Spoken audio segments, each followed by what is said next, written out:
Okay, so you should have read the excerpt from Racing the Great Bear, and then answer these two close read questions by typing your answers in the box. And now let's talk about what the answers to those questions should be. So the first question says, what traits does Swift Runner's grandmother display in the boxed text?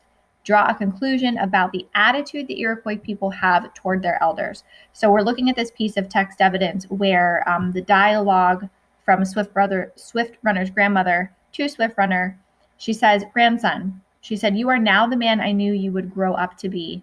Remember to use your power to help the people. So from using that dialogue, we can kind of draw a conclusion that the Iroquois people must have great respect for their elders. If Swift Runner, if his main or his first instinct, I should say, was to go to his grandmother's lodge and embrace her after he defeated this great bear, it shows that she holds a very important place in his life and in his heart.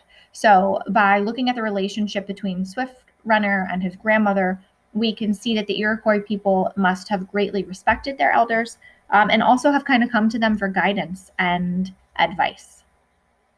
Question number 2 asked you to reread lines 6 to 9. What traits or qualities are admired in the Iroquois culture? And it says support your answer. So if we're looking right here, so the end of the dialogue, remember to use your power to help the people. So it was that Swift Runner ran with a great bear and won the race. Throughout his long life, he used the teeth of the Nagawi to heal the sick, and he worked always to keep the great peace. So by taking a look at that evidence, we can make an inference that the Iroquois culture admired generosity. He did not take the power and use it to help himself, but he took it to help his people, to help heal the sick.